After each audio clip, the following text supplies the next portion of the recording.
Hey everybody, welcome back to Jess Plays Paranormasight. This is the episode that presumably is gonna go up on the week of my birthday. My birthday is in mid-May, so, you know, that's good. Recently, Nate has been trying to get me into... he started playing the Honkai Star Rail game, the other game from the Genshin people, and it's so funny, because, like, he's always like, look at this hot mommy, look at this hot lady. He's just sending me like videos and stuff of it. And so I've decided that my favorite character is Kafka, even though I'm not playing this game. I have no intention of playing the game. I don't know, man. Games with gacha mechanics are just not my thing. But yeah, so alright, so we're back. Last time we went through the Yakko series. I like this one a lot. I like all three of them, to be honest, because I feel like there's a lot of, like, humanity in a lot of these guys that, like, Shogo was kind of just a dude, and he's like, I gotta bring back this woman that I met, like, a couple months ago. Whereas it's like, she's trying to bring back her son, he's trying to, like, collect all of the curse stones, and wants to bring back her friend but is resisting the urge. So, you know, I'm trying to do it. I am sad if Mio is out of the picture, because Mio is fun. I like the whole idea of her being like the apprentice to the like super psychic guy who works with the police and stuff. That's kind of cool. But hopefully she got away and she just wasn't able to rendezvous with Yakko before she went home. Alright, here we go. Threatening phone call. After persuading Araishi, the curse bearer of the ever-burning lantern, to give up his stone, Tsutsumi and Erio have obtained 3 curse stones in total. They continue their investigation of the town in search of the remaining curse bearers. And we're getting a threatening phone call. Oh my god, 4 a.m. Bros! Yako's the only one who, like, goes home. Okay, what road, though? Where are we? Well...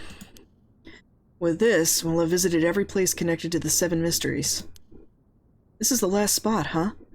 And we've got nothing to show for it. Even though every last location looked suspect from top to bottom. Maybe we came at the wrong time. There might not be any curse bearers around. Sounds like we'll need to do another round before morning comes in then. Or maybe... someone's been observing our movements. What? No way!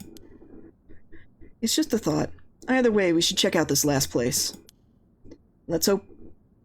ooh, excuse me. Let's hope we finally get a lead.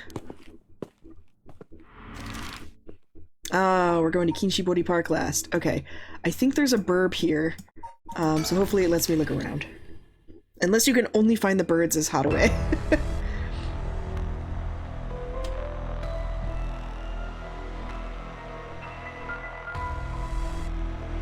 Whoa, whoa, whoa! What the hell is this? Is he dead? Damn it, we were too late. Was this a curse too? Hang on, I'm gonna call this in. I'll leave it to you. I'm gonna take a look around.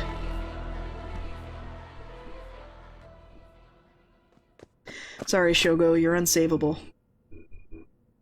Boss, bad news. What is it? Another mysterious death was reported in the area just now. The medical unit and forensics team are on their way, but it'll be a while before they arrive. Ah, that is bad news. So they got someone else. Do you think this is the work of a curse bearer? The suspicious deaths popping up one after the other, we have to assume it is. Shit, I guess we'll be stuck waiting around for a while.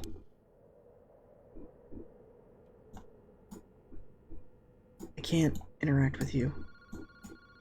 Huh? Boss, that phone is ringing. He seems distracted by the phone. The phone booth seems to be ringing. I didn't even know those could receive calls. Young man in his 20s killed in cold blood. He's definitely dead, but I can't quite discern the cause from what I've seen.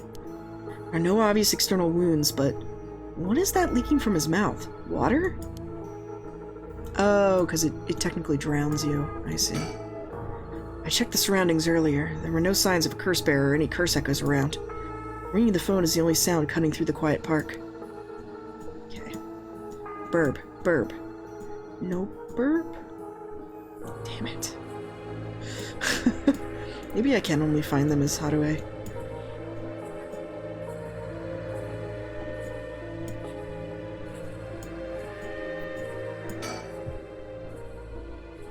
Boss, the phone? What about it? It's ringing? It sure is. Aren't you gonna pick it up? Huh? Why would I? Why wouldn't you? It's super suspicious.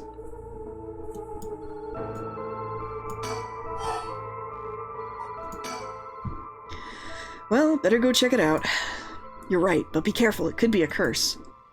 Hey, I said we. You expect me to go alone? You're the one who's tough against this stuff. Don't worry, boss. You can do it. Go on now. Damn it.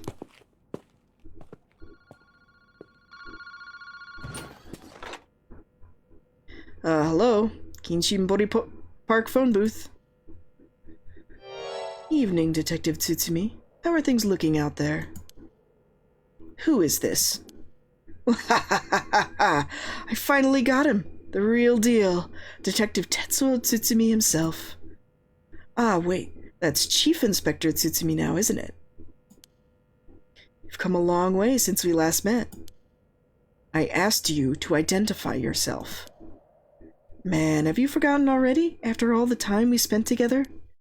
What a time that was. As I recall, I gave you quite the runaround. Wait, is this... Nejima Fumichika? What? Did you say Nejima Fumichika? Like the one from the Nejima murders? Ding ding ding! You got it! I had a feeling the grave Chief Tsutsumi would remember me. I spent 20 long years in a cell thanks to you. That shit was not easy. I know this! I know this because I have to give a presentation on it for work. You should be thanking me. Should have given you plenty of time to think and atone for your sins. That it did. I've repented. My conscience is clean as a whistle. Bullshit. 20 years in prison doesn't even begin to make up for the shit you did. I don't know about that. After all, the justice system was gracious enough to grant me parole. What? This is the real Nejima Fumichika. He must still have a grudge against me for arresting him. So is this payback? Damn it.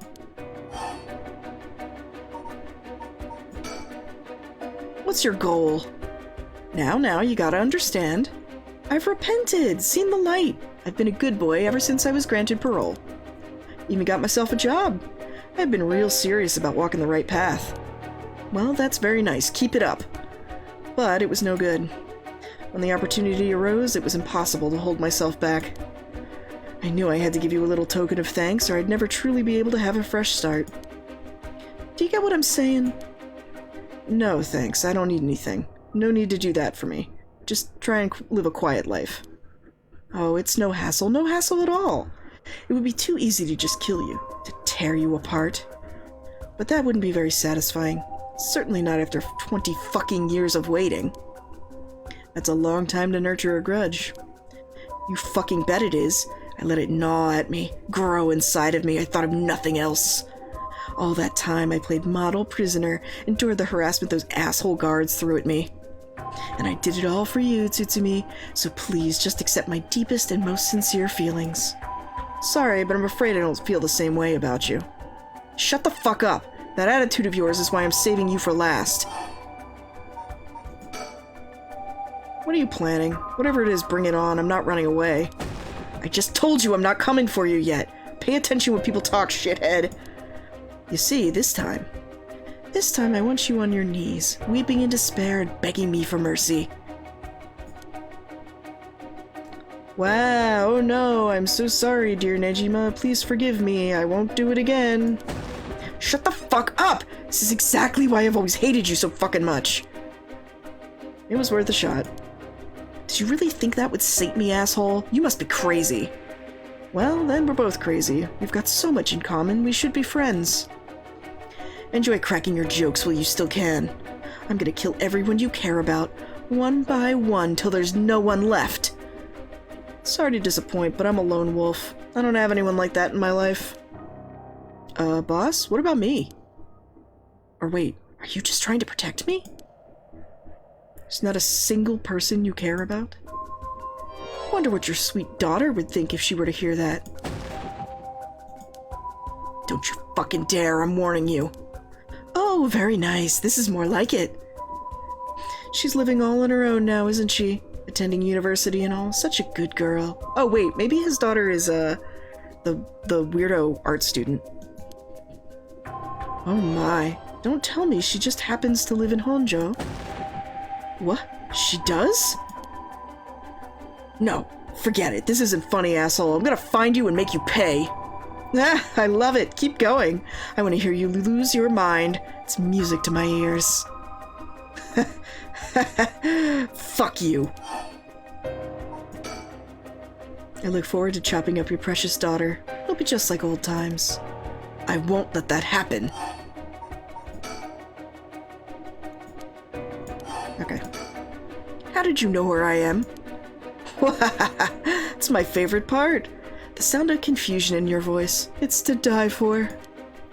This is delicious. I can't get enough. I'm not telling you shit. Have fun racking your tiny little brain for it. I guess I could give you a little hint. Go on. Well, you see, I have the one-sided read. Tsutsumi, you have the Evergreen Beach, no? Nejima, you're a curse bearer? You're using the power of the curse? Indeed. And what a peculiar curse it is. But that's where my hints end. God damn it, the curse echo couldn't have fallen into worse hands. Ah, one more thing we should discuss. In fact, it's the most important thing. I thought you were finally gonna shut up. I'm already sick of you, so I'll pass. Oh, but you don't want to miss this. It's the main course. I could just go after your daughter, but something tells me you'd get bored. No, I'm good. You got me real fired up. You're in my head. Well done. But this is a gift tailor-made for you. I'm going to kill all the people you swore to protect. Every last person living here. You couldn't. Oh, but with this curse of mine, I can. I'll give you until dusk. By then, I could probably get a couple hundred people or so. And it'll be all your fault. Oh, it must be so hard to know they'll all die because of you. So tragic. Must be tearing you apart. Don't fuck with me. There's no way an amateur like you could pull off a curse that strong. Unfortunately for you, I absolutely can. My curse stone is a particularly strong one. Which means I can have my fun without needing to hold back one bit. It's almost like the Feast of Shadows was cast just for me. You are surprisingly well informed about this. Who was it that tipped you off? Who knows? Then how about I kill myself first and ruin all your fun? What about that, asshole? Idiot. Think I'll call it off just because you were dead? There's no running away for you. Gah! I'll find you. I won't let you get away with this, Nejima. I've got 12 hours. Do you really think your paltry little organization will be able to make a dent in my plans? Oh, the sacrifices made will be heavy. I can't wait to see you sobbing with regret. And I'll even have enough soul dregs to pull off the rite of resurrection. How splendid. Wait, Nejima, you're after the... Anyway, see you around. Bye-bye now.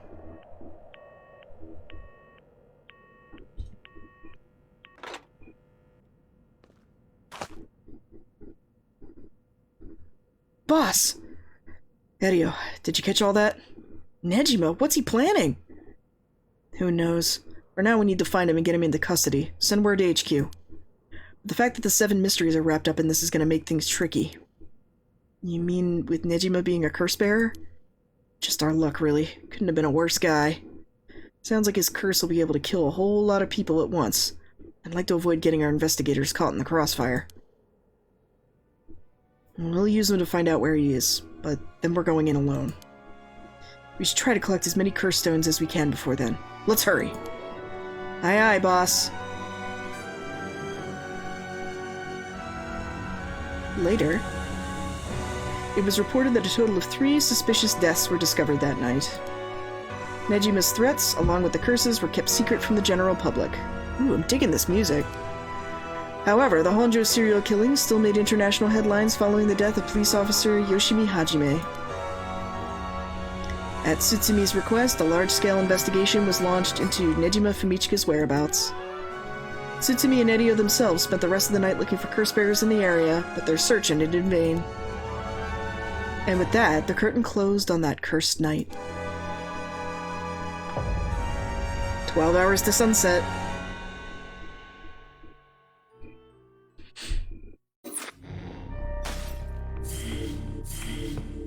Okay. So we have some more. Maybe I can do both of these. Let me see how long that took, that part. Not very much. Okay, cool. I think we can do both of these and see what's going on. Sorting things out and Hitomi's help. Okay. Hajime Yoshimi's death, Nijima's threat of mass murder, the problems just pile up, putting the detective's goal of collecting the curse echoes in jeopardy. Tsutsumi leaves Edio to handle the investigation while he catches a quick break. Okay, 9 a.m.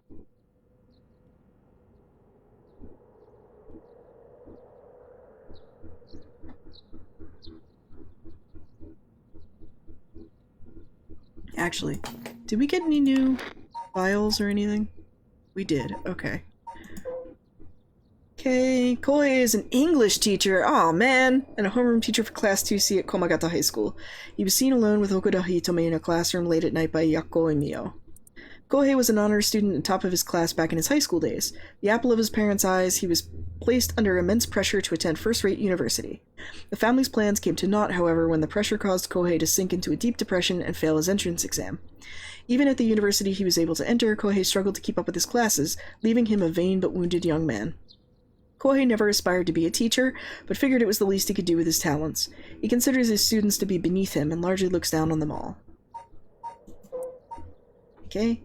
Makoto is the janitor at Komagata High School. His predecessor was nearing retirement, so he began working as his replacement about 6 months ago. Makoto is popular among the students for his friendly and caring nature, going so far as to remember the names and faces of all those attending the school. He's affectionately known as Old Man Ashimiya. Ashimiya Oji-san? Although he appears to be a simple, amiable man, Makoto's occasional shrewd remarks have led speculation among the students he may have led a far more interesting life than it seems. Whatever the truth may be, he'll be remembered as one of the 7 mysteries of Komagata High School for some time to come. Yeah, okay. Oh, this is a real bubble haircut, too. Oh, damn. They took the 2 most 80s looking people and then put them in the same room. Hitomi is a rebellious student from Class 2A at Komagata High School. On the rare occasion when she does show up to school, she skips all her classes and spends her time hanging out on the rooftop with her fellow troublemakers. Hitomi is regarded by the teachers as one of the worst offenders among the delinquent students attending Komagata High School. Like, look at this skibon here. Hitomi was a fairly ordinary student when she started high school. However, trouble at home in her first year had her take a turn for the worst. She began associating with a group of delinquents from other schools with whom she'd wanted to wander around at night to avoid returning home.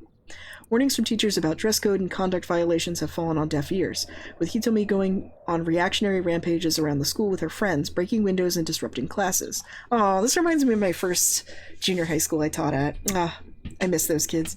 I mean, I guess they're all like working adults now, but you know. Recently, some teachers have taken to using harsher measures and even corporal punishment to correct Hitomi's behavior. But this has only served to exacerbate the animosity between Hitomi and the school. What? Corporal punishment doesn't work? Hitomi is widely regarded as the leader of the troublemakers at Komagata High School, but the title does not mean much to her. I want to watch the 80s drama about her, because you know there is one. Alright. No new files. Okay. Alright, we're caught up, everybody. Sorry for the wait, boss, but I managed to gather some information. Took you long enough. He's been up all night gathering information. Must be nice to be young and have that kind of energy. But I'm glad I have him by my side. Give me a chance to rest up. For 5 hours? Forensics has finished their investigation, and the body's been carried away. That said, we're still closing the park to the public, at least for the time being. This place was really giving me the creeps last night, but it looks pretty normal now with the sun out. Burbs. Burbs! Alright, maybe you can only find them as... Oh, no, there's one. Okay. Mockingbird 16. Scabon bird. Well, we've got ourselves quite the mess. Strange deaths popping up all over the place that may or may not have something to do with curses. We also need to keep looking into Yoshimi and Nejima. For now, we'd better start following up on a few leads we got. Guess I'd better see what Edio's found out. Okay. I've looked for all the things. Nice. Things at the station were pretty hectic, but I managed to get some info. Let me fill you in. Thanks. The floor is yours. A total of 3 mysterious deaths were confirmed in the area, including the one that's in this park. So let's start with that one, the young man we found here. He's been identified as Okie Shogo, 25 years old, regular old office worker, worked around here. He died of asphyxiation due to water in the lungs. He drowned. He drowned in the middle of the park? That's not possible. It's gotta be a curse we're dealing with here. About that, boss. Isn't this park associated with one of those 7 mysteries, too? That's right, the Whispering Canal. It does seem like there'd be a link between the canal and death by drowning, don't you think? Sharp thinking, Edio. We're starting to get the hang of this.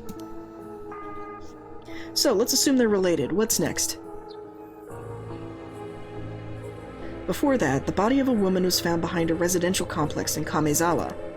The victim has been identified as Hayashi Tawako, 29 years old. She was an office worker who lived on her own in the area. As for the cause of death, well, yeah. The entirety of her body was crushed by some kind of strong external force. No murder weapon was discovered in the area, but considering the way she was found, we're looking for something large, flat, and heavy that could have crushed her in one fell swoop, like a giant foot? Hang on, are you saying she was stepped on? Meaning, where is it? Foot washing mansion. Exactly. Crushing is the foot washing mansion's modus operandi. The place the body was discovered was also known to be related to the 7 mysteries. And this is Namigaki's doing? Shit, I knew he used it. Judging by the amount of soul dregs, the victim was just a regular person, not a curse bearer. Guess we should report this to Paranormal Affairs. Got it. As for the 3rd victim, he was identified as Junouchi Kohei, 32, a teacher at Komagata High. He was found in the school's courtyard. Cause of death appears to be external trauma from a fall or a heavy blow. The impact crushed his arms and legs. Since he was found in the middle of the courtyard, he couldn't have fallen from the gymnasium or the main building. A teacher dying at school. And not just any school. Komagata houses one of the 7 mysteries. Alright, so I know it's not the Fool's Procession, but it's what I'm gonna go with. Right, it's where the Fool's Procession is supposed to be. It's too big of a coincidence. We can't rule out the possibility that this death wasn't also the work of a curse. I see. Either way, it seems all 3 victims can be tied to the 7 mysteries. There's probably a curse bearer at the center of it all pulling the strings. But you got a point. All these strange deaths do point in one direction. That's right, and Hajime's case wasn't all that different either. He also died of mysterious causes in a place connected to the 7 mysteries. The problem is that the timing doesn't match up. He died before the curses were activated. Could he have been hit by a different curse? One that didn't have anything to do with the 7 mysteries? That's a thought, but if that were the case, we'd be dealing with a powerful practitioner. One who could pull off a curse like that without seeing a curse stone. Or without using a curse stone.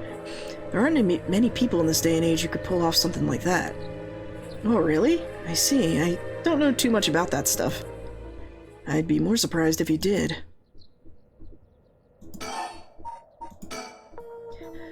Well, looking at these deaths, it seems like many of the curse bearers acted last night. But we can't rule out that there were more killings from which bodies we haven't found. Yikes, I hadn't thought of that. But there is one silver lining. Judging by my own curse stone, it seems that the curses can't be activated while the sun's out. Oh, that's great news! So basically we're safe during the daytime? Exactly. It's also likely why Nejima gave us till dusk. He must have known the curse stones couldn't be used during the day. Either way, we've got till nightfall to settle this. It's time we flushed out the other curse bearers.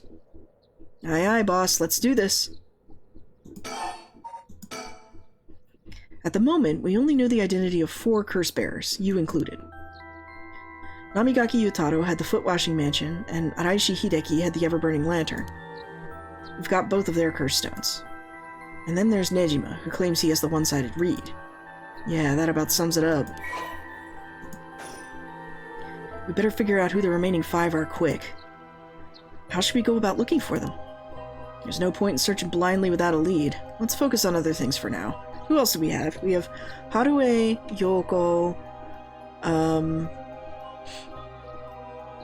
Yako, possibly Tsutsumi's daughter, who's obsessed with Hokusai, and someone else? Tracking down Nejima might lead us to the other curse bearers, too. Either way, he should be our top priority. He could do some real damage if we don't get him. I also want to look a little more into Yoshimi. Got a feeling there's some connection there. Aye aye, boss. Sounds like we got our work cut out for us.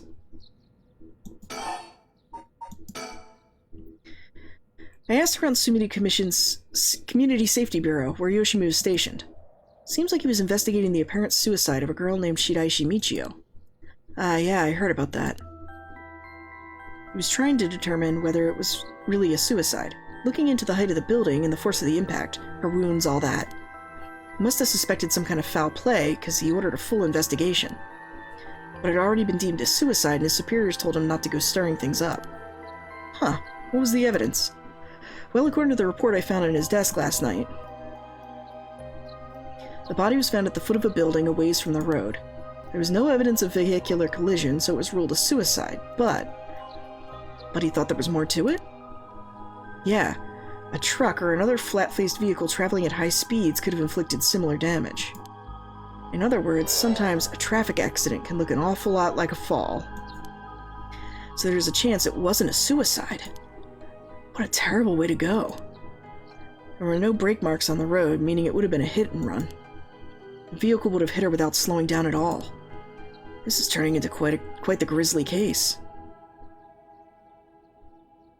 But the vehicle couldn't have come out from a collision like that unscathed. Exactly.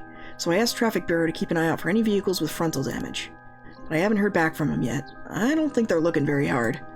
So we've got no proof. That said, if it was a traffic accident rather than a suicide, it's possible someone silenced Yoshimi because he was on the verge of discovering the truth. That's true. Think the driver is the one who did him in? Not quite. Yoshimi had already talked to forensics in the Traffic Bureau, right? His death wouldn't have covered things up. You're right on that. Even if the suicide was a cover-up for a hit-and-run, it doesn't seem like enough reason to kill a cop. Oh, that's right. Unrelated, but I got something else, too. I managed to get a hold of Shiraishi Michio's address. Yoshimi went there a bunch of times over the course of investigation. Might be a good idea for us to drop by, too. Good thinking. Hopefully that'll give us some more leads.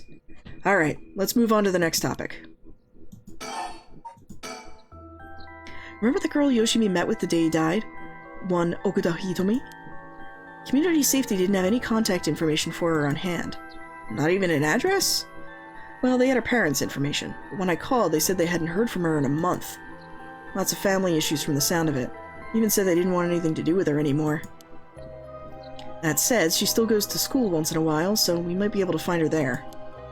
Not sure we really have the time for a stakeout right now anyway.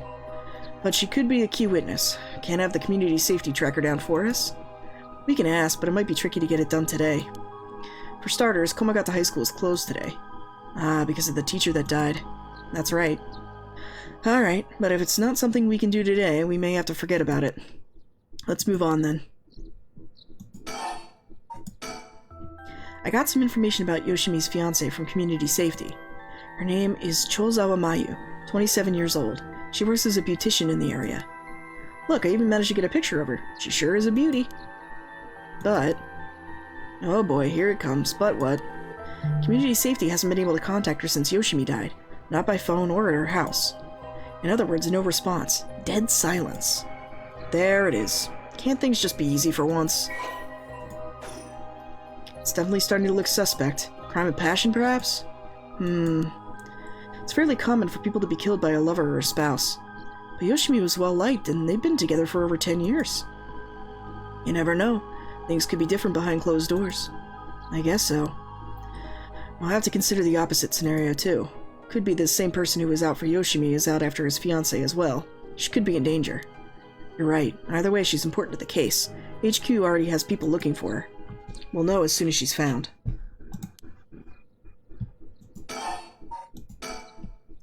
HQ is mobilized in search unit for Nejima. But so far, we haven't received any word. Guessing he wasn't at home or at work? About that, apparently he vacated his last known address a week ago. What is the parole officer doing? You serious? We have no idea where he lives? It gets worse. I checked with the factory he was working at. He told me he was only there for a month before he quit. Hold on a second, you're telling me nobody caught that? Well, I had the same thought, so I spoke to his probation officer. Turns out he'd been doing house visits and interviews, but never bothered checking on his workplace. He also said he'd lost track of Nejima when he moved to his new place. Jeez, that's just sloppy. I've heard they're giving parole to just about anyone these days because they're running out of room in the prisons. Which also means there aren't enough probation officers to go around. Dude's probably overworked. So Nejima got to fuck about unsupervised. God damn it! That asshole was annoyingly good at faking remorse, or insanity, whichever the situation calls for. Back when I arrested him all those years ago, just talking to him left a bad taste in my mouth. He's probably hiding under a false name, which will make it hard to track him down. That'd explain why he so brazenly made contact. That asshole, he's mocking us. Well, for now, the paperwork to circulate his name and mugshot is being filed. That's gonna take way too long. We only have until dusk. Speaking of Nejima. Yeah? Did you manage to reach your daughter? It'd be best to put her into protective custody as soon as possible. Not yet. I can't reach her. They called, but she's not picking up. Wasn't home when they went to the house either. That's not good. Does that mean she never came home? And why weren't you the one trying to reach her? Shut up. I don't have her contact info, alright? Damn, she really doesn't trust you, huh? Either way, I told her mother it was an emergency and we'd send an officer to find her and get her to safety. She was real reluctant, but I got her to agree. Guess it explains why you got divorced. But if you, her former father, can't find her, how the hell could Nejima do it? Former, eh? That cuts deep. Yikes. Sorry, it just kinda slipped out. Anyway, I suspect it has something to do with his curse echo. Back in the topic already, huh? He said his curse could kill a lot of people in a short time. May even allow him to act from distance. I see. One-sided read. What was that story about again? Something about a man stalking a woman who goes insane and chops her up?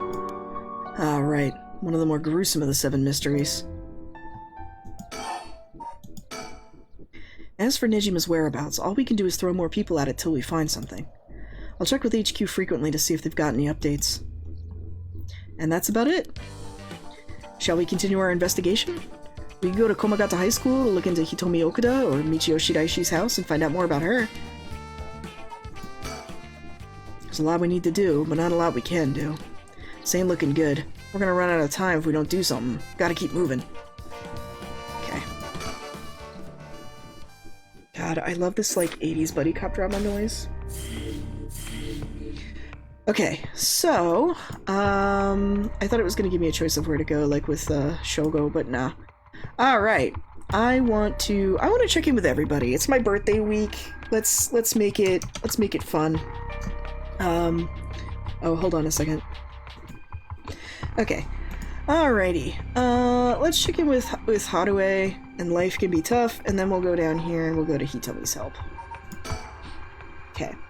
Throughout the night, Richter continues to gather information about the curse stones, while Haruo lies awake until dawn, preoccupied by the prospect of bringing her lost child back to life.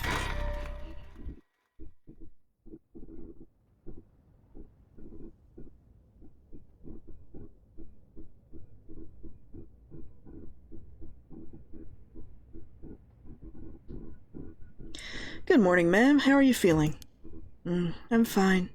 I hope we can make good progress today. How's your curse stone looking? I haven't felt anything from it since sunrise. Interesting. It's possible its powers can only be unleashed at night, then. That aside, why are you so late this morning? There are unfortunately some things that can't be investigated while the world slumbers. But I did get some research done with what limited time I had. Very well, let's talk. The town is beginning to wake up once more. The clamor of society can be heard from beyond the garden gates. Like any day, a cloud of pollution drifts out of the industrial area. This is the old mansion where I was born and raised.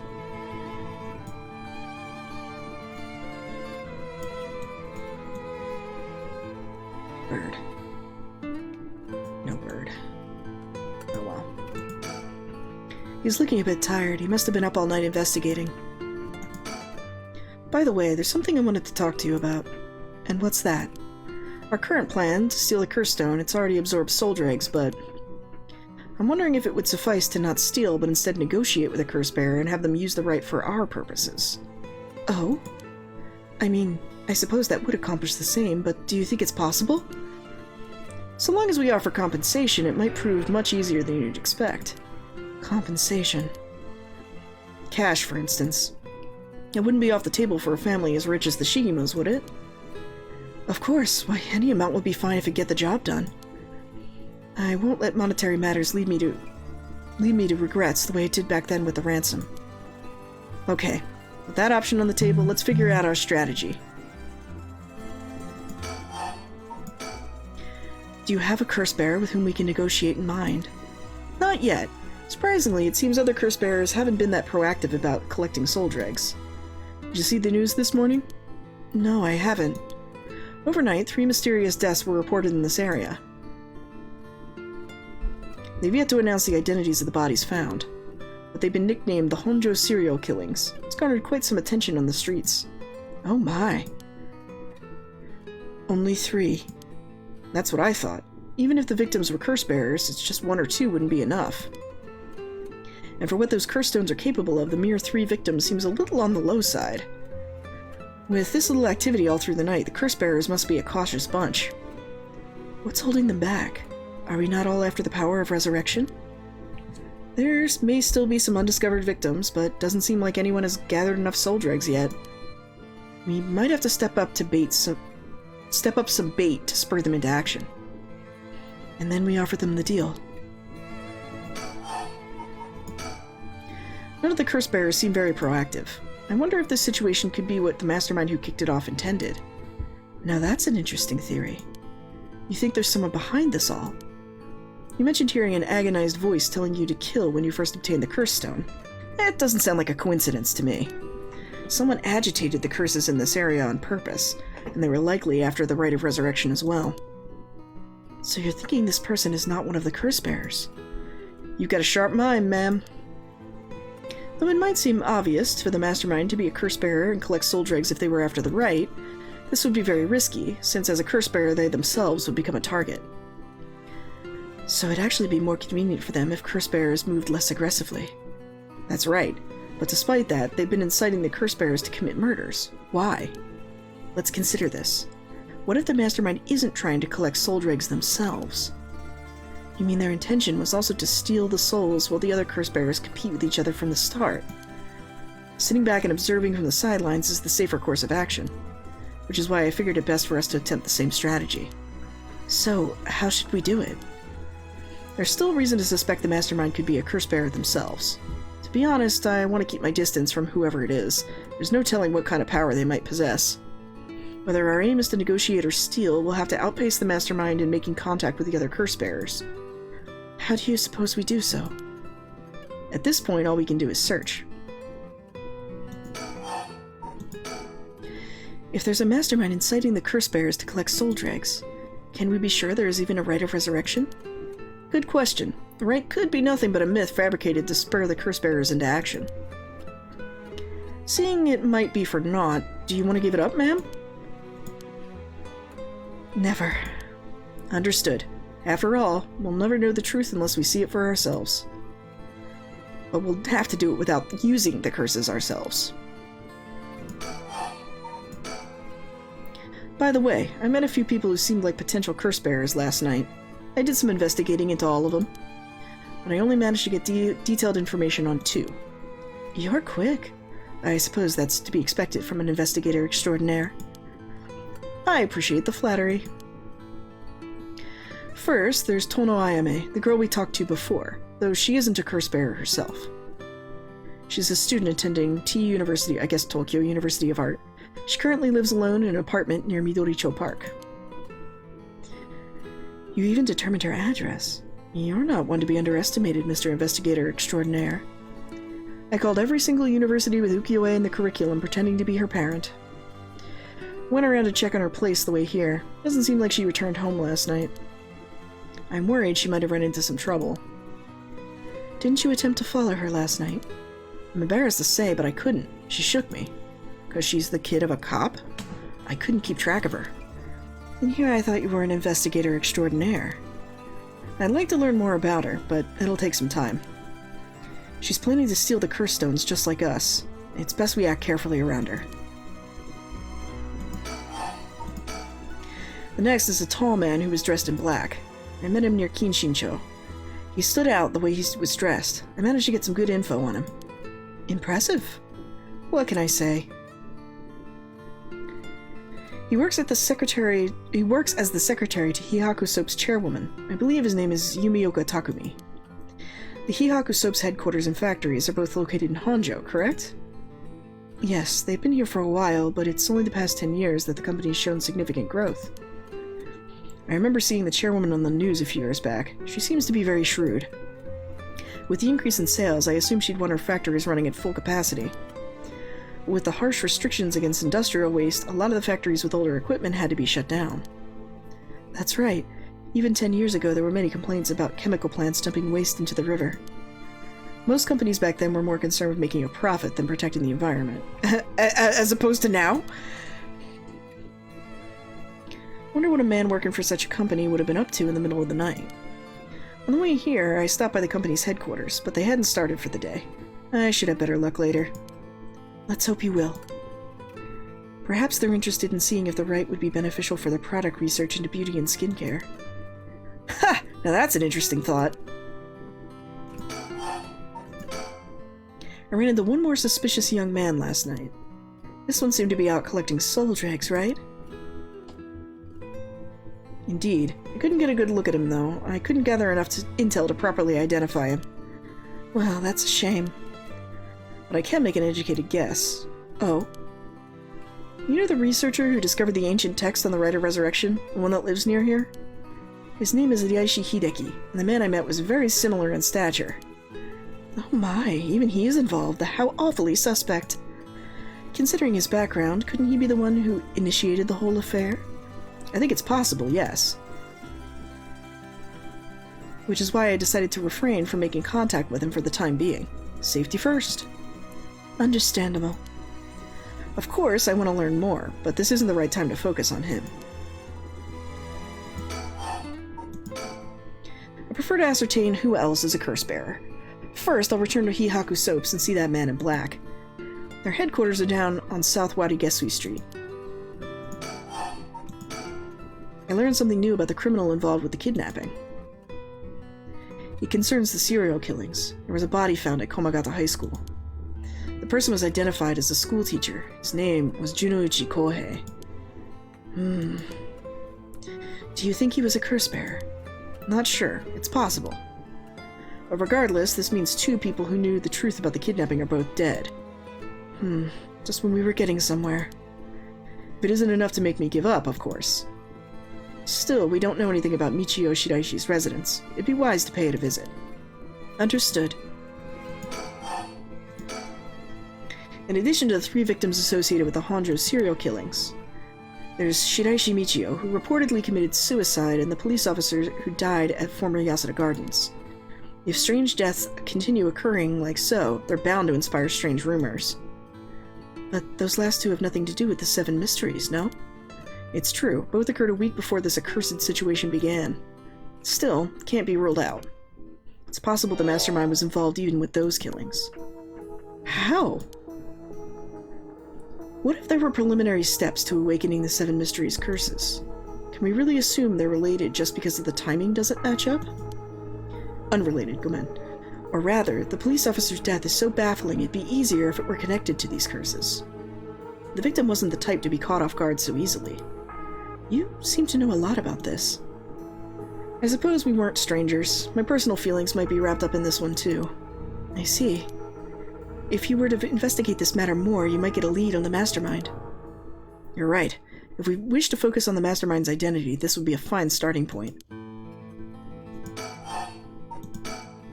We might even discover more details related to the curses that way. We should pay attention to today's news. Well, that's all I have to report. Shall we continue with our investigation? What do you want to do? If you still can't use the curse stone, taking a walk should be fine place to start. Right, let's go together. I want to see what's going on for myself. In that case, I'll trust you to decide on where we should go, ma'am. Where should I go to begin my search? Which places have stood out the most so far? Oh, okay. We can move.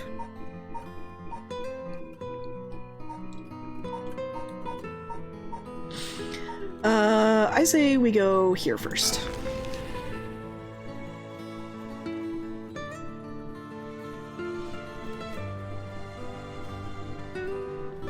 The Hihaku Soap's headquarters are on the other side of the South Warigasui Street.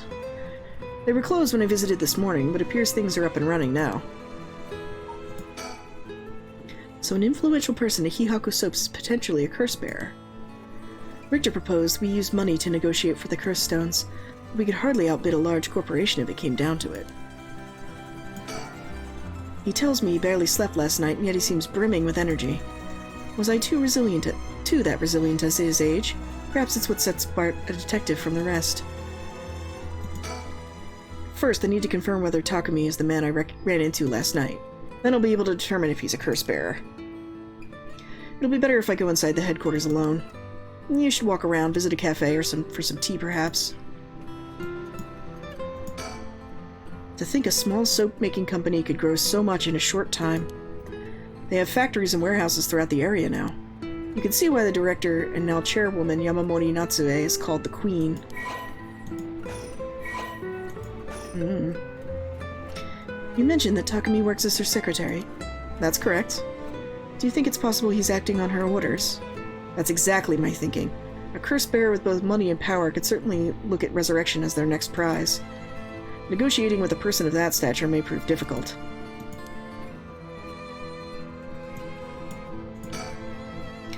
Back in the Edo period, the canal known as South Warigasui ran through this area, but it's been turned into a major road. It's a bit away from Kinshinsho Station or Ryogoku Station, though still considered a nice area. The stories of the ever-burning lantern and the foot-washing mansion both took place around here. One of the bodies discovered this morning was found on this road as well. This is quite a lively area, huh? Suppose you could call it somewhat of a city center. Okay. Looking for birds. I'm on a bird hunt. Okay. Alright. I'm gonna go in. I may be a while, so find somewhere to kill time. Okay, good luck in there.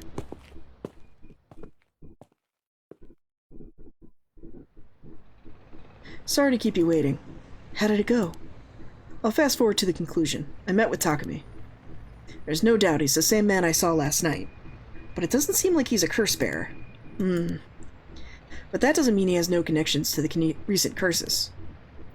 He knew about the 7 mysteries. He even guessed we have a curse stone of our own. Excuse me?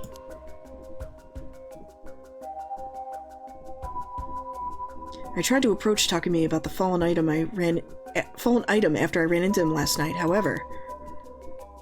You said your name was Richter, correct? I have a favor I'd like to ask of you. I'm hoping you would hand over the curse stone in your possession. Curse stone? What are you on about? There's no need to play dumb with me. In fact, there's no time for it.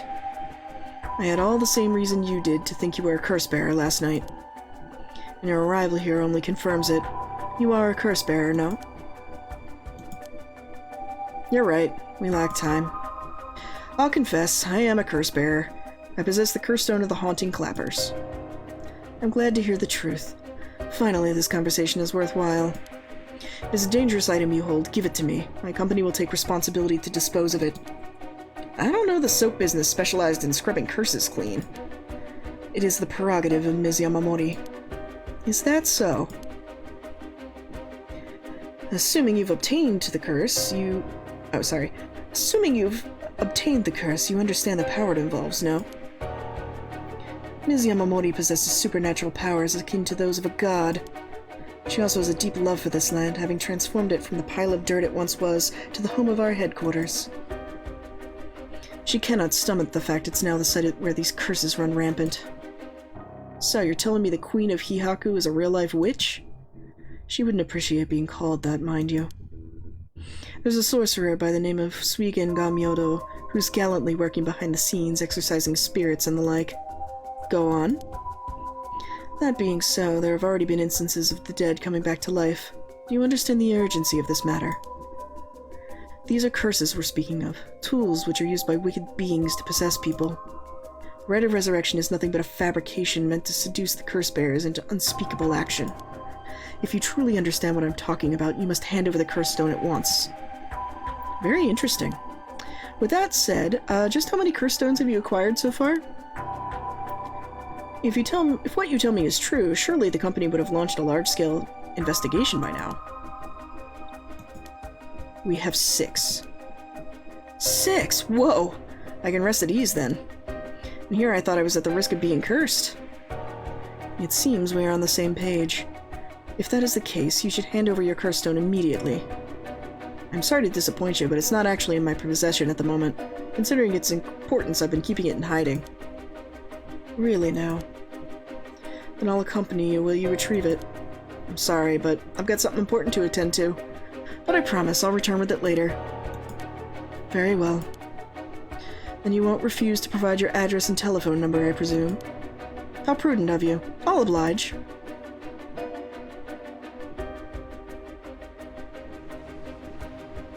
And that's how it went.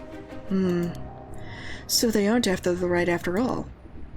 I wouldn't be so quick to trust him. Oh? I believe we're dealing with a master in deception. He may well have made up a story to convince us to part ways with our stone. I think he was lying about having procured 6 curse stones as well. Like, really? 6? That's excessive. Well, now I feel gullible. The company is plotting something. I wonder what they mean to do with the curse stones. He seemed rather desperate to get a hold of ours, despite not having collected any soul dregs. Perhaps the people at Hihaku are the masterminds behind the curses being unleashed. Because the chairwoman's a witch. I wonder about that, too. If she really were that powerful, would her secretary have divulged that information so casually? Takumi was either making it up as he went, or he's trying to spread a rumor. For what purpose would he do that? Recently, people have been caught up about the occult more than ever before. Word spreads that Hihaku's chairwoman has godlike powers. She could very well benefit socially and politically from the mystique. That's unsettling.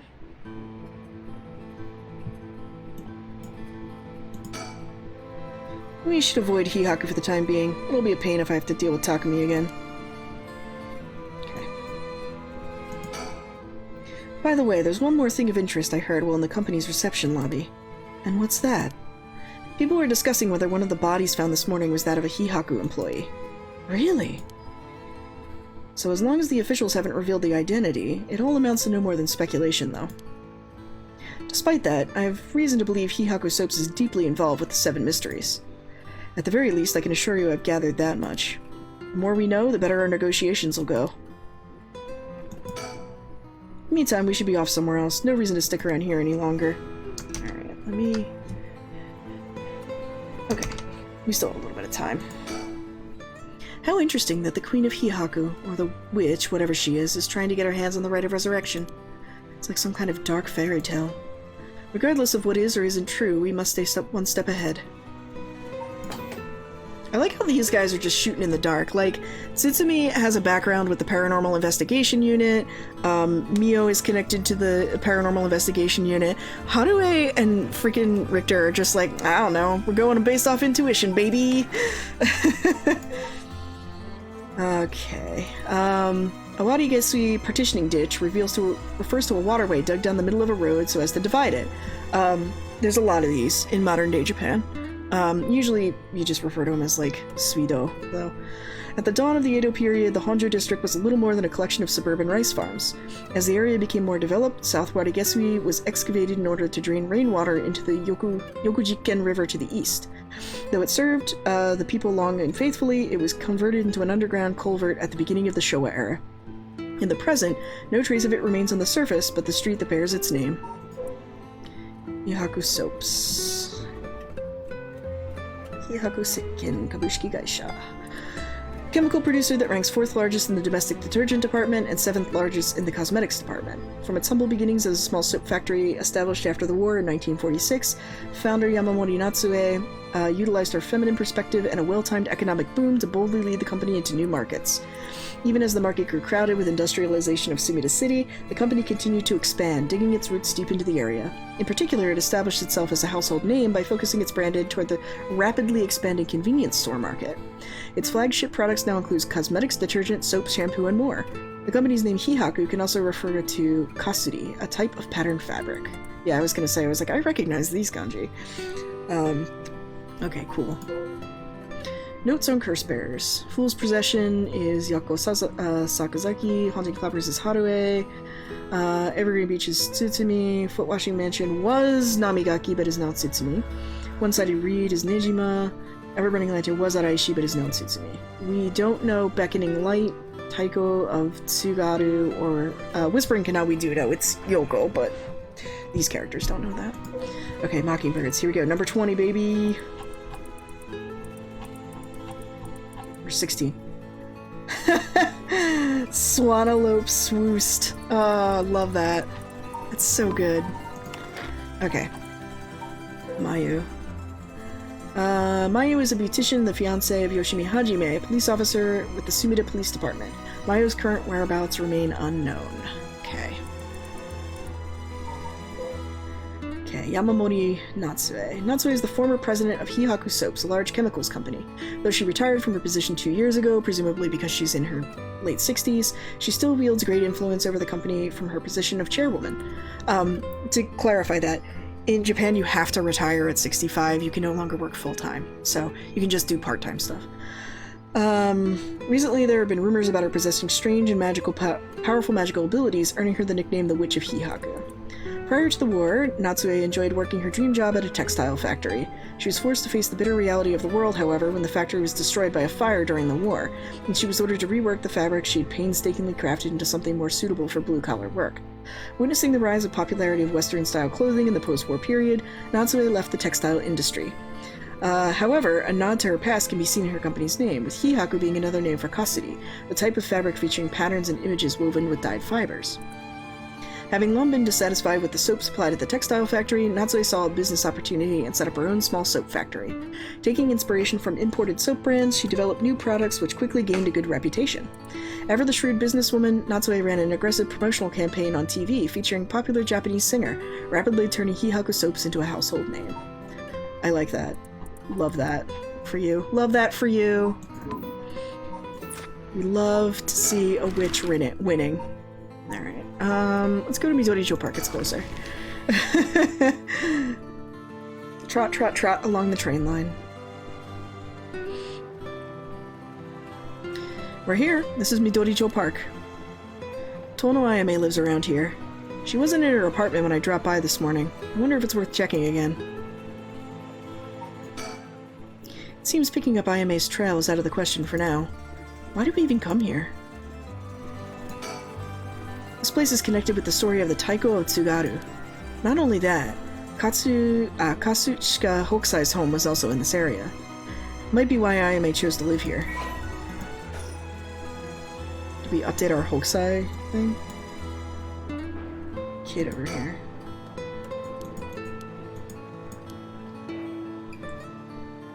Reminds me a little bit of the background characters in, like, the Twee-Wee games. It's always heartwarming to see children playing in the park. Richter seems to like kids, perhaps because they're on the same wavelength. Wow, damn. Damn, girl. We won't get much done standing around here. Why don't I go and check out Ayame's apartment? You don't mean to speak to her, do you? Nah, I prefer to get an idea of what she's been up to. I like to see whether she's been home or not, just to potentially get a trace on her movements. Then, be my guest. Okay, shouldn't be long.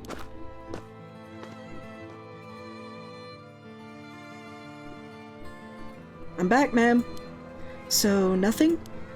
I'm afraid so. She still hasn't returned. However, I noticed a few people who seem to be related to the police force keeping watch in the area. I don't know if they got eyes on her apartment, but they do appear to be watching the building it's in. Interesting. Got a sharp eye to have noticed them despite them being so covert. What can I say? It's part of the job. However, it meant I had to refrain from knocking on her door or looking through her windows. Wasn't able to check her electric meter or mailbox either, unfortunately. You were planning to go that far?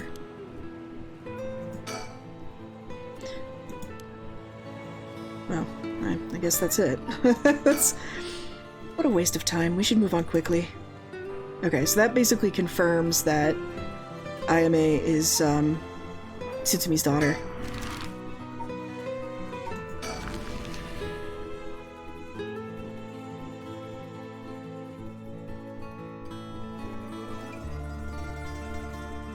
Here we are at Ground Zero, Komagata High School. I guess it's logical that the police has got this place shut down. Teacher's body was found here, after all. It's as if the students have nowhere to go now that the school's closed. Seems the officers are still inspecting the scene. Entry's been strictly prohibited. The news has attracted a bunch of curious onlookers, huh? That works in our favor. More people around, the better we can blend in.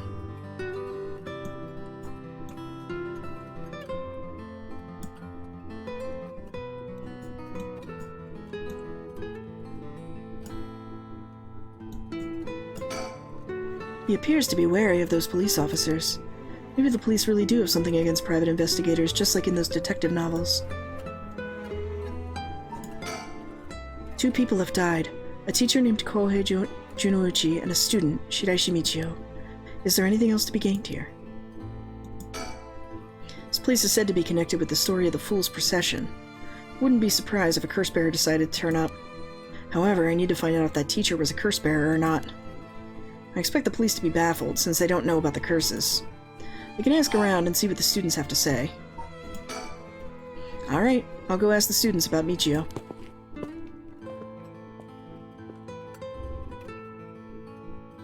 I'm back, ma'am. So, what did you learn? That school kids sure love a good rumor. It's practically drowning in stories about Mr. Junouchi and Michio, most of which seem dubious at best. Not surprising. Most of what I heard was hardly worth a second thought, but there was one story that caught my attention. Oh. Some believe that Michio is the one who killed Mr. Junouchi. Really? The story's got 2 pieces of evidence to back it up. One of them wasn't news to me. Apparently he's been mumbling about Michio was going to kill him for some days now. A fellow teacher overheard his mumbling and told the students. And then it spread like wildfire, I suppose. Rumors that juicy don't stay a secret for long.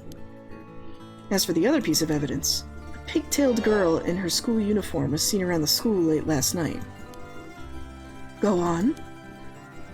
Although numerous people claim to have seen the girl, not one saw her face. Some are proposing it was Michio brought back to life, or that it was her vengeful spirit. But it's not like Michio's the only high school girl to wear pigtails. This rumor might have just been made up to fan the flames. But if it were true, I'd want to get hold of her in order to hear her side of the kidnapping. If she's alive, that'd be ideal. There's still one more thing I should mention. I discovered where Michio lived. A student had a list of student addresses on hand. Why? That's an amazing find. I believed all the students actually have a copy of said list. It truly worries me how easy it was to obtain what should be confidential information. Yeah, right? I'm over here and I was like, P-Mark! Ah! Imagine what would happen if that information got into the wrong hands. Kojin Joho! Well, so far it hasn't, no? Sure, let's hope it stays that way. In the meantime, it's now possible for us to visit Shiraishi Michio's house. I can imagine the students are uneasy after learning of the murder. It may do them well to stay home for some time, if not for fear of their safety. The police are probably too wrapped up in solving cases to be concerned about the students' mental health. I can see that. It's important that society provides a safe environment for the benefit of our youth. Some school policies should use some rewriting, especially those handling students' personal information. That's right. I don't want a student being kidnapped on their way back home ever again. I expect criminals to grow more cunning as time passes, maybe times when authorities can't keep up. Or maybe things happen because people are people and they leave single USB drives with all of the Kojin Joho on it in, like, a konbini or a restaurant. That's where outlaws such as myself come in. What's this about? Actually, just forget I said anything. Okay.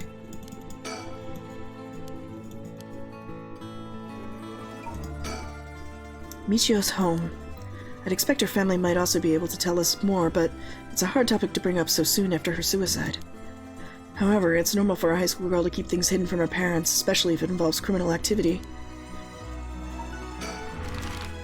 Oh, we can go to Michio's house.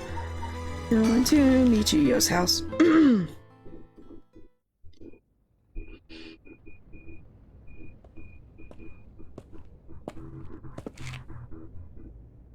How did it go? I went to visit Michio Shidaishi's family home, however, no one seemed to be there. I got no answer at the door and all the lights were out. Seems to have been empty for a while now. There's a stack of newspapers out front. It's a bit quieter over here. This is a residential area, after all. All these run-down row houses really scream working class, don't they?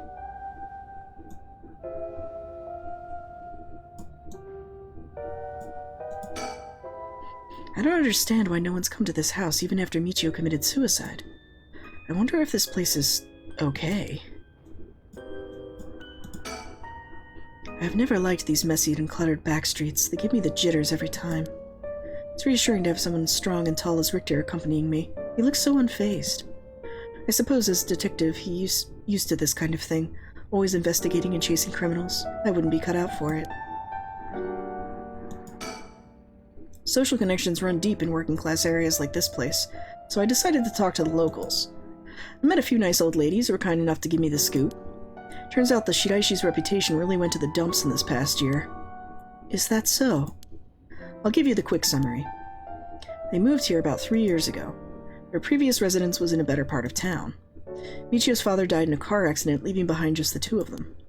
Michio's mom, Toshiko, now a single mother, relocated here. At first, they got along with their neighbors, many of which were in similar situations, helping and being helped in turn. So far, so good. What happened? Well, as I said, their reputation began to go downhill about a year ago. A man recognized Toshiko's common-law husband had moved into the household. His name was apparently Iwai Kankichiro. Neighborhood gossip is something else. Somehow everyone knew his name. So what of this Iwai character? He was apparently a vulgar fellow with a criminal record. He was prone to violent outbursts. Neighbors often heard screams and shouting coming from the home. Neighbors took particular notice of Toshiko's screams, pleading with him not to hit Michio. That's terrible. As if that wasn't unsettling enough, every night the neighbors also began to hear eerie chanting. Through this, the Shiraishi's standing in the neighborhood plummeted rapidly, because they all think they're SGI. Toshiko was often seen covered in bruises and wounds. She stopped responding to her neighbors. She would just turn the other way when greeted. They kept her storm shutters closed even during the day and effectively shut themselves out from the entire community. That sounds horrible. Why didn't the police step in and do something? Unfortunately, under current laws, the police aren't allowed to get involved with domestic disputes. That's awful. And then Michio reportedly killed herself. Things only got worse with Iwai, and Toshiko was admitted to the hospital for physical and mental abuse. Ever since, Iwai hasn't returned to the home. Many locals expressed sympathy for Michio's circumstances, but just as many were fed up with the Shidaishis entirely and seemed relieved that things finally quieted down again. Seems they were still considered outsiders even after 3 years of living here. I don't understand it. Yeah, says you from your rich background. Why would Toshiko have gotten involved with such a brutish good-for-nothing in the first place? I've heard many stories where one partner's personality does a complete turn after entering a relationship. Also, maybe she needs an income. After her first husband's death, Toshiko's financial situation had also taken a turn for the worse.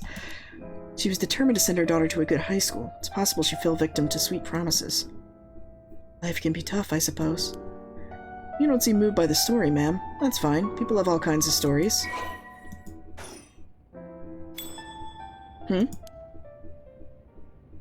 Oh, so you came here too. What is it?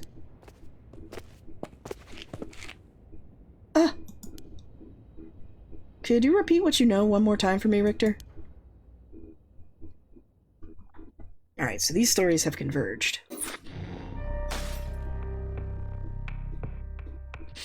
Alright. Where are we? Okay. To make up for that 40-minute episode, I'm gonna do an extra long one this time, especially because it's my birthday and I want to know what's going on with all of these.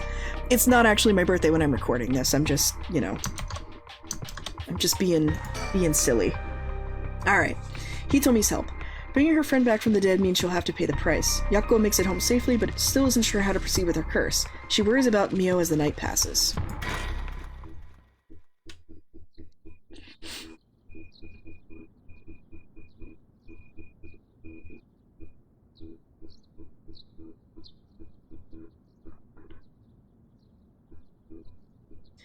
Oh, good morning, Yakuko. Huh? Yakuko? Rise and shine. Huh? You're up! Huh? It's morning? Are you okay? Can you remember your name? Duh, I'm the spirit of the Spectre board. This would be really funny. I'm gonna see what it says. Yes, I am the Spectre of the Spirit board. No, don't fall back asleep. You must still be dreaming. Wake up! Yes, I'm Sakazaki Yako. Good. Oh, Mio. Thanks for last night. Was everything okay? Yep, still alive. I couldn't dispel the curse echo or learn the identity of who used it, but I managed to at least get away. But in that situation, it's best you can hope for. I'm sorry I got you involved in something so dangerous. I meant to look for you as soon as the sun rose, but I was just so sleepy. Can't even remember when I fell asleep. See, Yako's the only one who, like, actually sleeps. It's okay. It's only natural to be exhausted after what you went through. Besides, I also feel bad that you've been wrapped up in all this. It's supposed to be my job to prevent that from happening. Oh yeah, you said something about that last night. Just, who are you exactly, Mio? Oh, well, the truth is I've been trained in things having to do with the supernatural. Huh? You mean you can learn that kind of stuff like you would flower arranging? I had quite the eventful childhood. Huh, that sounds like it must have been tough. Yes, it would take a long time to explain, so let's leave that for now. As fate would have it, I ended up as an apprentice, or maybe like the assistant, to a notable paranormal expert. Schools have always had more paranormal disturbances because young people tend to be more susceptible to these things. This is reminding me of that taxi driver. I was in a taxi for an hour with this guy driving me to the school in the middle of nowhere in the mountains one time so I could observe a teacher. And it was so funny because like he was talking about when he was a kid and like, you know, how like he used to live on his parents' silk farm, and so his brother and he would have to go out and like collect silkworms.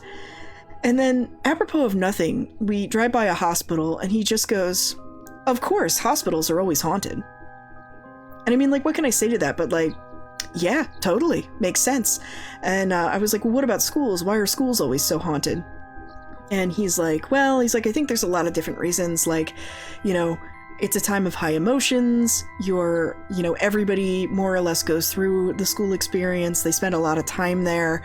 And the other thing he said was, he's like, I wonder if, because schools are often disaster shelters, if sometimes people who die in disasters, like their spirits wander into schools thinking that they're going there for refuge.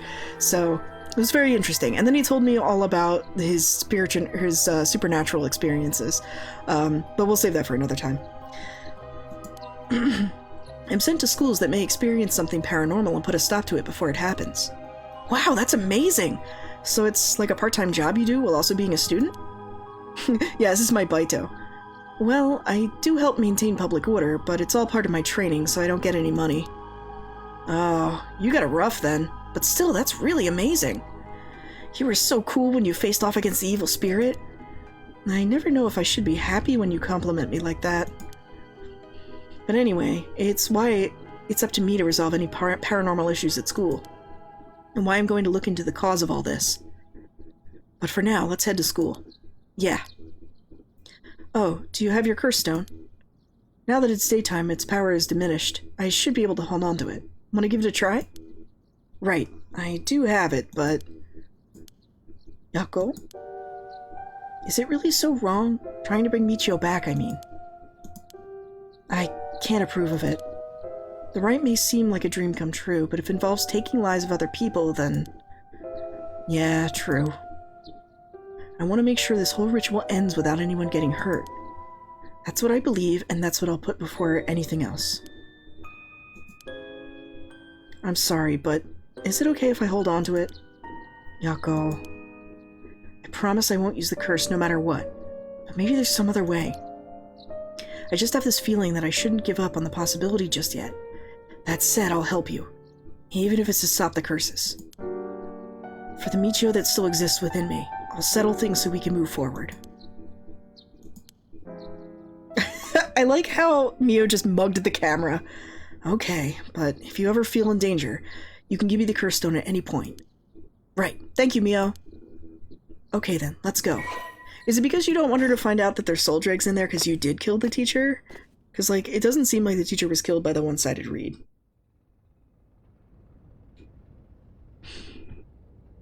And it did say that it would kill people by falling. Huh? I thought it unusually noisy. There's a big group of people and police in front of the school. Did something happen? If the police are here, then something must have. I'll go ask. Thanks.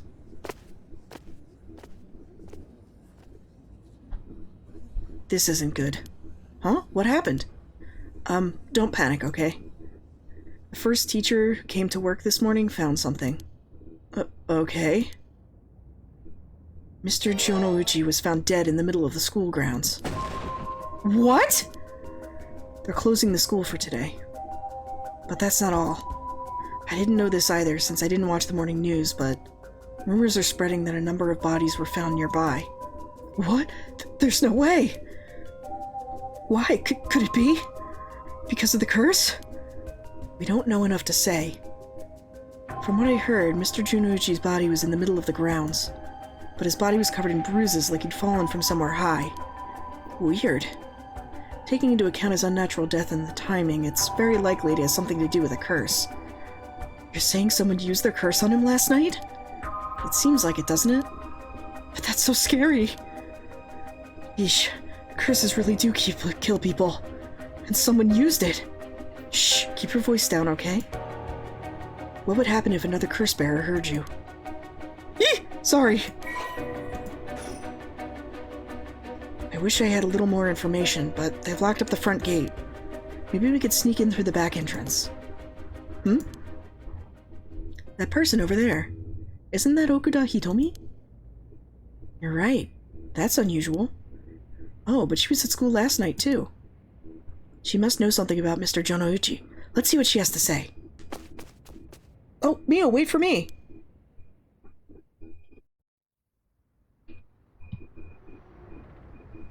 Huh.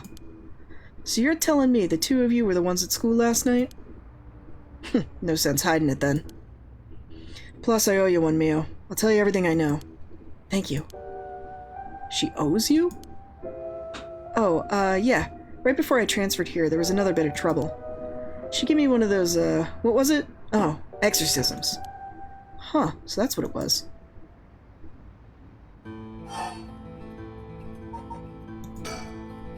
Did you hear about Mr. Jonouchi? Heard about it. I've known about it since last night. I saw that asshole bite it in the school grounds myself. What? You saw it happen? Tell us about it. What happened exactly? Don't really know myself. It was pitch black. What can I tell you? It was almost dawn, probably around 3. He started freaking out all of a sudden, ran out to the ground like something was chasing him, then screamed. Ah, somebody help me, forgive me, Michio! Or something like that while he was running around. Michio? He mentioned Michio? Was there anyone else out in the grounds?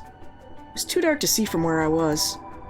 But for just a second I saw a girl in a school uniform with her hair in braids. Oh? I didn't go out to make sure, so it could have been nothing for all I know. And I heard him begging for his life, like, it was wrong, and I'll do anything! And all of a sudden his arms and legs snapped, even though he was just standing there. His arms and legs broke without anything being done to him? He fell over and quit moving, so I thought I'd better get out of there.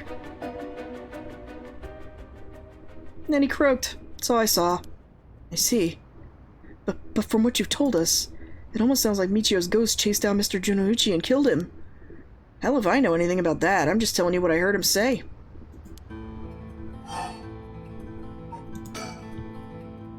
Did you tell that story to the police? Nope, and I ain't gonna. Can't count on them for shit. Not like they believe such an insane story anyways. Right. But there must have been at least one person in the police worth trusting, right? Yeah, I guess. There was one cop who's always got on my case about stuff. But he just died the other day. Oh, he did? I'm sorry to hear that. Everybody gets involved with me ends up dead. Maybe I really am cursed. Pisses me off. You've got it all wrong. The spirit that possessed you wasn't that kind of spirit. Huh? It wasn't? Yeah, this was just an unfortunate coincidence. Though I'm sure that was hard enough for you. That's all I know about that asshole's death. Hey, Mio, I've been thinking something. The way she described it reminded me of something. The way Mr. Junouchi died. It sounds a lot like how Michio died. Of course, I didn't see it myself, but the state Michio's body was in, it was like she had fallen from high up. Could they have been killed by the same curse? I don't think so. The curses of the 7 mysteries hadn't manifested when she died. And if we can trust that what the spirit board said, then Michio died in an accident. Oh, right. That's all I know about that asshole's death. Hitomi, were you possessed by some sort of evil spirit? I don't understand it too well myself. All I can say for sure is, thanks to Mio, the weird symptoms that were happening to me all went away. Yep, some people are born with a natural sensitivity for the paranormal. They tend to end up isolated as they struggle to relate to the people around them. They also tend to draw spirits to them naturally. This can cause strange symptoms they don't understand, like headaches, muscle stiffness, and hallucinations. Even memory problems. This just sounds like mental illness. I'm sure it must have been very hard. So that's how it works, huh? Do people also have their personality taken over when possessed too? It is possible with spirits who have had very close relationship to their target, like siblings or a parent and child. But you almost never hear about people being taken over completely. It's when two parties aren't in sync that those negative effects can start to appear. So the seances or whatever you see on TV are all bogus? Not quite. There are mediums and diviners who can align their minds with the spirits they call. Though there are people on TV who are just putting on a performance. Huh. There are people who in life had extremely powerful spirit sense, or a deep connection with the person. But even they shouldn't be able to completely take over the person they possess. And even if they could, they'd only be enough to pressure them to choose certain behaviors that wouldn't be unusual for them to do on their own to begin with. So what I'm assuming I'm supposed to learn from this is that Nejima is actually bad. But if that's the case, wouldn't you not know if you were choosing that behavior of your own will or not? Oh, I get it. It's about the game mechanics. We're possessing. Hence why there are a lot of cases where people don't even realize they're possessed. Though the spirit may influence behavior and memories of the host. I'm the ghost! Who was the ghost? It was me! The deeper their connection in life, the easier it is for that to occur. You see, getting possessed by a spirit is pretty complicated, huh? Must have been tough for you being possessed so long, Hitomi. Whatever might happen to me doesn't make any difference. Me being able to see spirits and stuff has nothing to do with how things ended up like this. Yeah, it's not like being able to see them is your fault, either. Same goes for me. Maybe it's just something we have to live with. I think you have a knack for it yourself, Yako. I bet you could see them too now with a little training. I think I may pass. So that's why you do the job you do, huh, Mio? I thought she was a weirdo when she showed up all of a sudden said she was going to exorcise me. If you hadn't said anything, I probably would have knocked your lights out. You tried to perform an exorcism on her without telling her anything? You see, in my experience, most people don't understand no matter how much I explain. They only accept my explanation if they see the results. Huh, I guess that makes sense. He told me, last night before you witnessed Mr. Junouchi collapse, can I ask you what he and you were doing in the classroom? You gonna tell the cops? Oh, right, with everything that happened with Mr. Junouchi. They'll suspect you if we told him we saw you with him that night. Anytime something happens with someone like me, all those shitty adults start jumping to conclusions. I understand, I won't tell them. You wouldn't have been able to kill him anyway. If you say so, then I don't mind telling you about it. So last night, that piece of shit Junouchi called me over here acting like he was gonna attack me or something. What? How terrible. Whatever, I'm glad he's dead. He had it coming. Calling people worthless and a cancer on society when he doesn't know shit about them. That asshole was the one always acting like scum, if you ask me. Is that so? Could you tell us in more detail why he called you in the middle of the night? It's hard to explain. Where to start?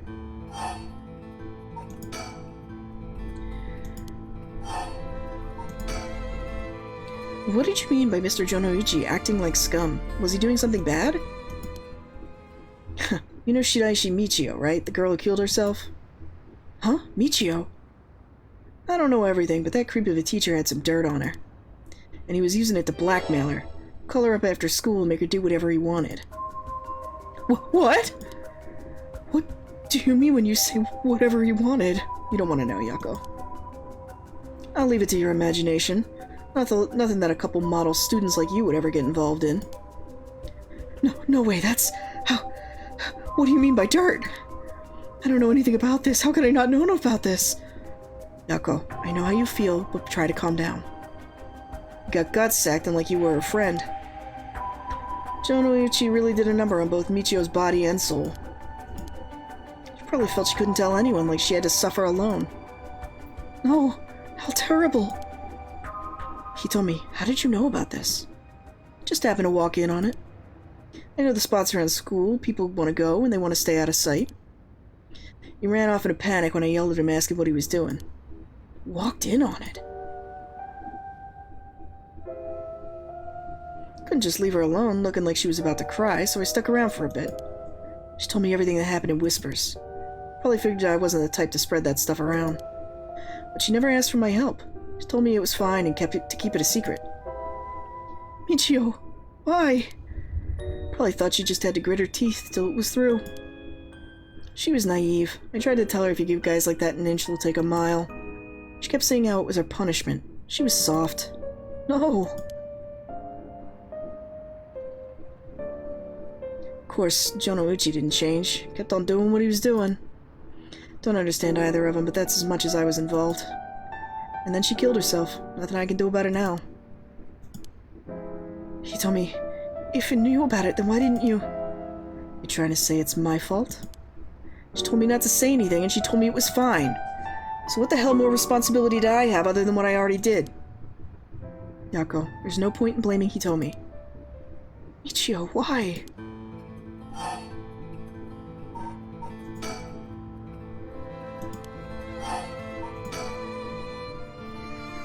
Did you hear what the dirt was? Nope, never heard what it was. But from the sound of it, he'd been blackmailing her since about a year ago. For that long? Dick probably caught her doing something she shouldn't have been. She looked well behaved, but there's more to a person than meets the eye, you know. There must be some reason. Dunno, got nothing to do with me. So, last night, how did it start? Ah, right. Remember that nosy cop I mentioned who was always on my case? He died at the former Yasuda Gardens a couple days ago. Yoshimi was his name. He's part of the juvenile division. He didn't look like a cop at all. Real rough guy, but good looking out for folks. So, good at looking out for folks, so he was the only one I could talk to. Huh, so there was someone like that with the police. Too bad he ended up dying. Oh, another thing. One time, he suddenly introduced his fiancée to me. It was hilarious seeing a big guy like that all shy, like a shy little kid all of a sudden. She told me she was like me when she was my age and that she was on my side. It must have been a terrible loss for her, too. Yeah, I do feel a little bad for her when I think about how sad she must be. And I saw him at the gardens the night he died. Oh no! Whenever I get worked up over something, Yoshimi always took me straight to that park. And then I'd listen to whatever it was that I was pissed off about. That day he called me over like usual. But something seemed off about him. Like he was worried about something? Worried about something? Yeah, he asked me for a favor, too. It's pretty unusual. Favor? What kind of favor? He handed me this weird talisman and asked me to hold it for him. This is a pretty standard omamori. A talisman? Yeah, just a normal good luck charm. I figured that's it, then sure, I'll take it. I have it with me now. But that wasn't all. Then he told me that he wanted to look for a talisman Shiraishi Michio had that looked like this one. Huh? Michio? What does she have to do with this? Yoshimi had been meeting up and talking with her. While they were together, he noticed that she had some sort of special talisman or something. but apparently Michio always avoided the subject. The talisman that Michio had. He knew that I knew her, so that's why he asked me, he said. Could it have been something Michio couldn't even tell the police about? I know the things at home are a little complicated. From what I heard, Michio was keeping her mouth shut about what Jonouchi was doing to her. Hard to talk with the cops when someone's got dirt on you. And I didn't squeal on anything about Michio either.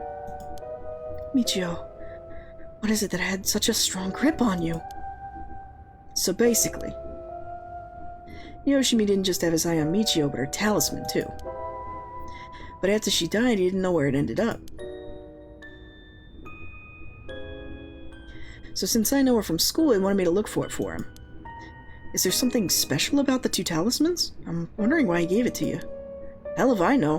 When I looked inside, it's just a weird kind of grimy scrap of wood. So you've seen inside it. But from the way he was acting, it seemed important to him somehow. To be clear, they don't work if you open them. They're only good for a year, also.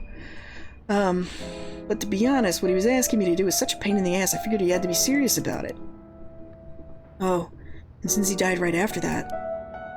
Yeah, he even said to me, if anything happens to me, take those 2 talismans.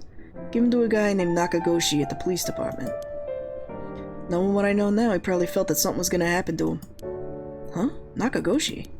Do you know him, Mio? No, I've just heard the name, I think... So there really is a Nakagoshi, that's a relief at least. Anyway, it didn't feel right just ignoring the dead guy's last request. Hitomi. Yeah? The talisman. Would you mind if I had a look at it? Sorry, but I don't trust you all that much yet.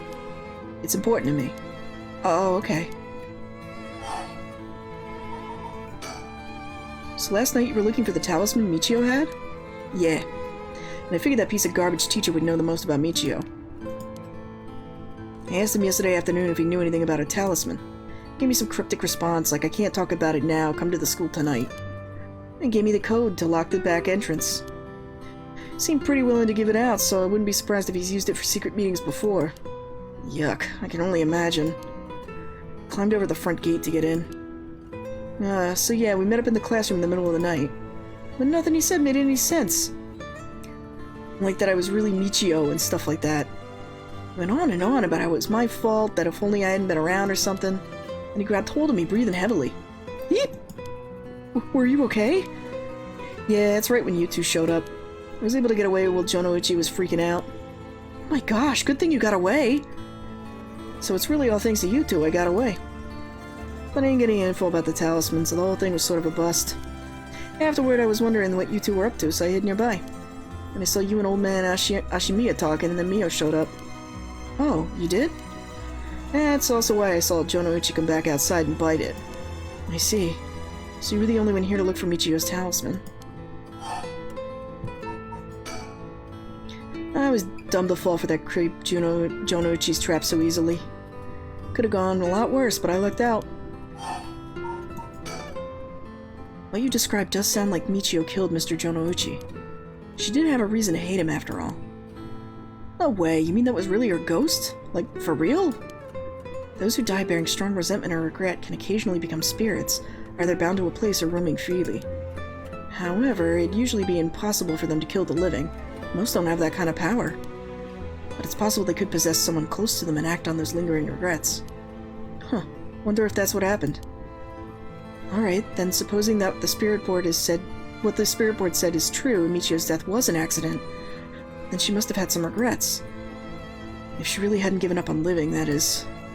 I don't think she was the kind of girl who would just give up no matter what the situation. I don't really know, but she didn't seem like she had something tormenting her so much she'd kill herself. And that's all I know. Happy? I still gotta look for the talisman. Sure, thank you, Hitomi. Oh, if you 2 find anything about Michio's talisman, we'll be sure to let you know. Thanks. Oh, can we get your contact info? Where can we normally find you? Right, I'm not home most of the time, usually I'm at a friend's place. Here's the phone number.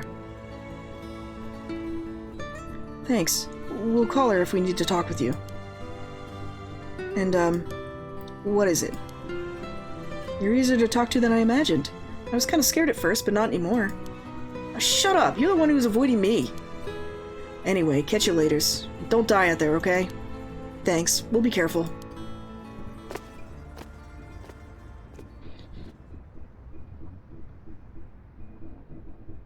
Alright then. We get a lot of new information. Sounds like Mr. Jonouchi was killed by a curse, just as we thought. Which means there was a curse bearer at the school. Multiple, in fact. Multiple? You think so? Yes. The curse echo we experienced at the school and the one that killed Mr. Jonouchi seem to be different. The people in the school at the time other than us were Mr. Jonouchi, Hitomi, and old man Ashimiya, who you ran into. I was thinking it would be among them, but there was one more person. Hitomi saw a girl in a school uniform with braids. From what Hitomi was saying, it doesn't seem like she's one. Doesn't seem like she's one. Mr. Jonouchi is looking pretty suspicious, though. If he were a curse bearer, it'd certainly explain why he was killed. Right, that's why I say there were multiple. Oh, right, the person who killed Mr. Jonouchi would have to have been one too. Which means that either the mysterious girl or old man Ashimiya? Yeah, we should certainly be careful of them. That said, the mysterious girl and the fact that Mr. Jonouchi thought it was Michio that was attacking him has me wondering. Of course I doubt Michio herself was actually there, but... Oh, I just remembered! I saw Mr. Araishi outside the main gates last night. You did? It's likely he's involved with the curses, given he's the one doing research on the rite of resurrection. So we'll have to be careful of old man Ashimiya and Mr. Araishi. I want to believe that not all curse bearers will be hostile, but... As for what to do now, I'd like to find who is responsible for the Feast of Shadows that set this off, and how they did it. I don't think we'll be able to end this without stopping it at its source. Huh, that makes sense. In which case, next we should do what exactly? We'll need to talk with Mr. Araishi. He definitely knows something. It should be safer during the day, so I think we should try to look for him. Got it. I'll help you in any way I can. But the school's closed. I wonder where he could be. Let's try heading someplace someone may know where he is. Where to go then? Alright. Woo! Oh man, we have so many places to go. Alright, we're gonna stop there for today, because it's an extra long episode. We have an extra long episode for you to make up for the short one a couple weeks ago. I wanted to catch up on all the characters for my birthday week. So... my birthday isn't a Thursday. This year it's a Friday, so it's probably not going to go up on that day, but, you know, whatever. But anyway, have a great week, everybody. I hope everyone has an awesome time. Take care, stay safe, and be well. All right. Bye-bye-bye-bye.